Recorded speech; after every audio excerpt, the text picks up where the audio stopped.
तो चलिए आज बात करते हैं हिंदी सिनेमा के एक बहुत ही खास अध्याय के बारे में, जिसका नाम है तीसरी कसम के शिल्पकार शैलेंद्र। देखिए, ये सिर्फ एक फिल्म बनने की कहानी नहीं है। ये कहानी है कि कैसे एक कविता को स्याही से नहीं बल्कि कैमरे और रील से यानी सेल्यूलॉइड से लिखा गया था। बस ये एक लाइन, यही इस फिल्म तीसरी कसम और इसे बनाने वाले महान गीतकार शैलेंद्र की पूरी आत्मा को बयां कर देती है।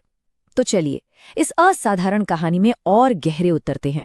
हम इस कहानी को समझेंगे एक आर्किटेक्ट की नज़र से जो एक मास्टरपीस बना रहा है। हम देखेंगे कि उसका ब्लूप्रिंट क्या था, उसके कारीगर कौन थे, क्या क्या मुश्किलें आईं और आखिर में वो यादगार इमारत कैसी बनी। तो सबसे पहले ये सवाल उठता है कि आखिर तीसरी कसम में ऐसा क्या था जो इसे इतना खास बनाता है। आइए देखते हैं कि कैसे साहित्य का एक नगीना पर्दे पर उतर आया। देखिए, ज्यादातर फिल्मों से अलग तीसरी कसम किसी भी तरह का समझौता करने को तैयार नहीं थी। ये फणीश्वर नाथ रेणु की कहानी मारे गए गुलफार्म का सीधा सीधा रूपांतरण थी। शैलेंद्र की जिद थी कि कहानी की मूल आत्मा और उसकी संवेदना से कोई छेड़छाड़ ना हो। मतलब साफ था, इसमें कोई चालू मिर्च मसाला नहीं होगा। हर बड़ी इमारत के पीछे एक सपना होता है, एक दूरदर्शी आर्किटेक्ट का, और इस फिल्म के आर्किटेक्ट थे शैलेंद्र। अब ये स्लाइड जो है ना, ये शैलेंद्र के अंदर चल रही कश्मकश को दिखाती है। एक तरफ वो दिल से एक भावुक और संवेदनशील कवि थे, और दूसरी तरफ वो फिल्म प्रोडक्शन की ऐसी दुनिया में कदम रख रहे थे जहां सिर्फ नफा नुकसान दिखा जाता है। जहां प्रोड्यूसर 2 का 4 बनाने की फिराक में रहते हैं, वहीं शैलेंद्र का मकसद कुछ और ही था। तो मतलब साफ था, मकसद पैसा कमाना था है ही नहीं। वो चाहते थे आत्मसंतुष्टि, एक अंदरूनी सुकून जो एक अच्छी कलाकृति बनाने से मिलता है। उन्हें ना तो शोहरत की परवाह थी, ना ही दौलत की। अच्छा, आर्किटेक्ट को अब एक बेहतरीन कारीगर की जरूरत थी, और वो कारीगर उन्हें मिला राज कपूर के रूप में। लेकिन इसके लिए एक जबरदस्त बदलाव की जरूरत थी। राज कपूर ने हीरामन का किरदार सिर्फ निभाया नहीं, वो उस किरदार को जी गए थे। आलोचक भी मानते हैं कि ये उनके करियर का सबसे बेहतरीन अभिनय था। सोचिए जरा, एशिया का सबसे बड़ा शोमैन जो अपनी आंखों से अभिनय करने के लिए जाना जाता था, वो एक भोला भाला ठेठ देहाती गाड़ीवान बन गया। और यही है वो 3 कस्में जो इस कहानी का दिल है, इसका पूरा ढांचा है। ये सिर्फ कस्में नहीं हैं, बल्कि ये हीरामन के सीधे सादे दिल पर लगी 3 गहरी चोटों का नतीजा है, जो उसकी जिंदगी को हमेशा के लिए बदल देती है।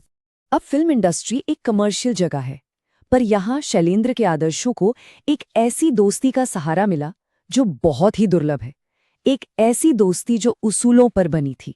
राज कपूर को अच्छी तरह पता था कि शैलेंद्र फिल्म बनाकर अपनी जिंदगी की जमा पूंजी दांव पर लगा रहे हैं। तो जब फीस की बात आई तो उन्होंने एक ऐसा मजाक किया जो उनकी दोस्ती की मिसाल बन गया। बस इतना ही, सिर्फ 1 रुपया। इस 1 रुपए के साथ राज कपूर ने न सिर्फ अपनी दोस्ती को अमर कर दिया, बल्कि शैलेंद्र की कला पर अपना पूरा भरोसा भी जताया। हालांकि उन्होंने शैलेंद्र को चेताया भी था कि फिल्म बनाना खतरों से भरा काम है। और ये जो कला को व्यापार से ऊपर रखने की बात है ना, ये शैलेंद्र के लिए सबसे अहम थी।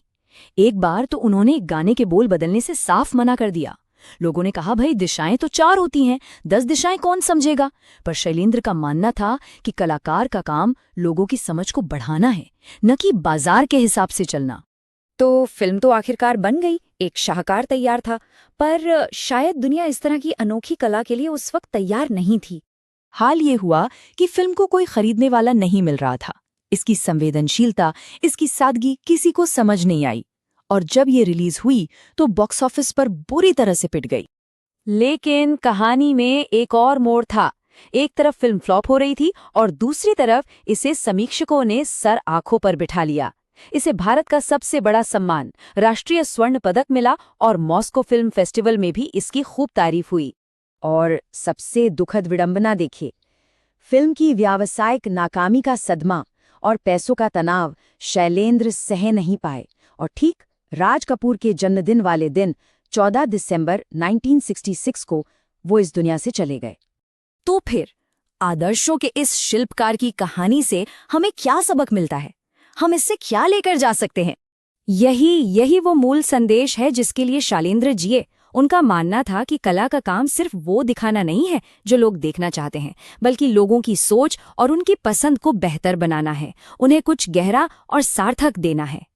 शैलेंद्र की कहानी ये साबित करती है कि सच्ची कला की कीमत बॉक्स ऑफिस के नंबरों से नहीं, बल्कि वक्त की कसौटी पर खरा उतरने की उसकी ताकत से होती है। और ये कहानी आज हमें एक ज़रूरी सवाल के साथ छोड़ जाती है। हम किसे ज़्यादा महत्व देते हैं, कुछ दिनों के मुनाफे को या उस कविता को जो हमेशा जिंदा रहती है?